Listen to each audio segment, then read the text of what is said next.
គម្រោងដាក់លូប្រអប់ដ៏ធំប្រវែងជាង 1015 ម៉ែត្រស្ថិតក្នុងភូមិដំណាក់ធំមួយខណ្ឌមានជ័យសម្រេចបាន 85%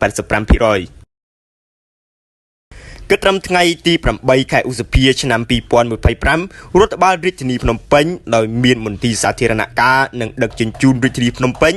ជាសេនាធិការគម្រោងវិនិយោគគេហដ្ឋានរចនាសម្ព័ន្ធប្រព័ន្ធលូនិងប្រព័ន្ធដោះទឹកសម្រាប់បញ្ជាការជនលិចនៅភូមិសាស្ត្ររាជធានីភ្នំពេញបានសហការជាមួយក្រុមហ៊ុន KBH Construction Co Ltd បានអនុវត្តគម្រោងប្រវែងជាង 1015 ម៉ែត្រថ្មីទំហំ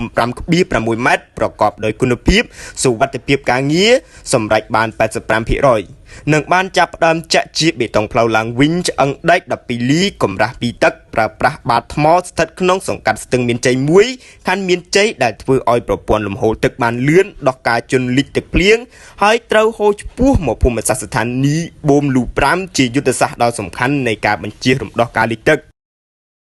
1. តំបន់វែងស្រេង 2. តំបន់ក្រសួងមុខងារសាធារណៈ 3. តំបន់កងរាជអាវុធហត្ថរាជធានីភ្នំពេញ 4. តំបន់ដនថនផ្លូវដួងញៀប 2 ផ្លូវលេខ 2004 5 ដំណាក់ធំ 1 សង្កាត់ស្ទឹងមានជ័យមួយផ្នែកផងជាពិសេសរំដោះការលិចទឹកលើកំណាត់ផ្លូវក្នុងភូមិសាស្ត្រខណ្ឌសែនសុខខណ្ឌពោធិ៍សែនជ័យជាដើម